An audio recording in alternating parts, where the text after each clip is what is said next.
Born in Pineville in 1795, James Polk was one of the greatest presidents there was, according to what I believe, and the accomplishments that he did throughout his life.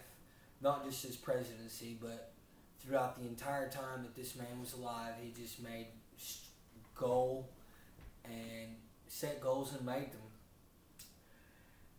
One of the first goals that he did was he graduated with honors in 1818 from North Carolina, the University of North Carolina.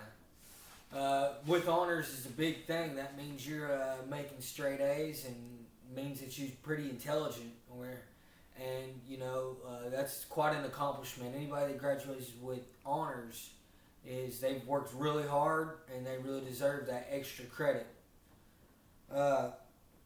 Graduating with honors, he went into the practice of law, and he learned. He did not too much notable things as a lawyer, but he did learn the law, and with lots of lawyers infused is the politics.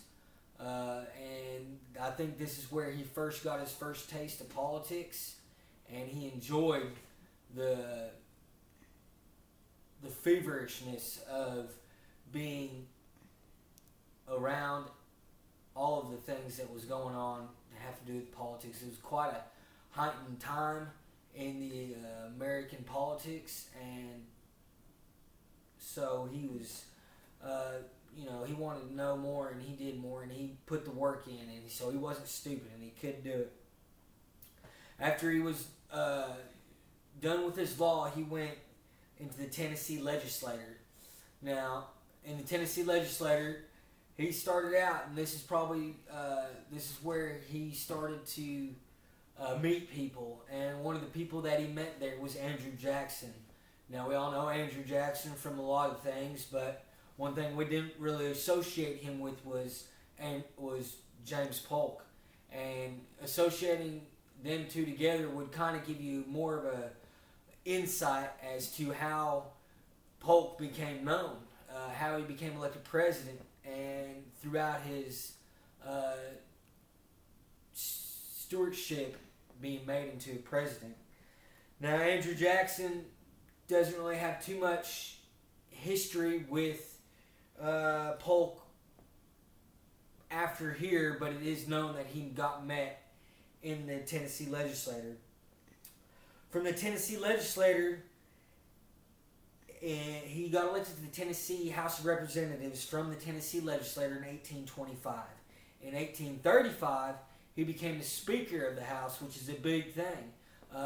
These people can get voted in and voted out, and they can get impeached just like the president. And he was the Speaker for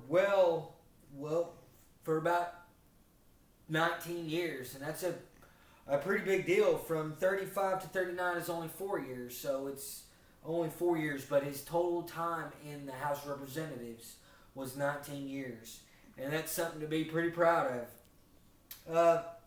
After the House of Representatives, he became the governor of Tennessee, and as the governor of Tennessee, he didn't do too much notable things, but he did get involved with what was going on at the time. And a lot of that had to go along with that was Oregon and Texas, and lots of talk about how they wanted to become part of the United States, and a lot of people was against that. Backed by Andrew Jackson in 1845, he was the dark horse. That means the surprise candidate that nobody really expected him, but with the backing of Andrew Jackson, he was the one who made it happen because he had a lot of connections already there, and James he had credibility, and he was established, and people who did know him, even though not a lot of people did, but the people who did know him knew him as a hard, stern man who believed in what he taught, what he said. One of the reasons that got him elected, and with the help of Andrew Jackson, was his hard line stance on annexing Texas and acquiring Oregon from Great Britain. These are some of the things that he stood by that got him elected, and that he made happen. So, as president, he is mostly known for the territory expansion because of the war with Mexico that most believe that he started, and with the acquiring of Idaho and Oregon from Great Britain. One good thing about him that you can't really say about all presidents, especially nowadays, is that he kept all of his campaign promises, which was acquired Oregon, annex Texas, and he actually did give us California, and we're going to thank Polk for giving us California. And he just did a lot of great things, and I just understand why he was one of the great presidents, and this is why I think he is. Thank you very much.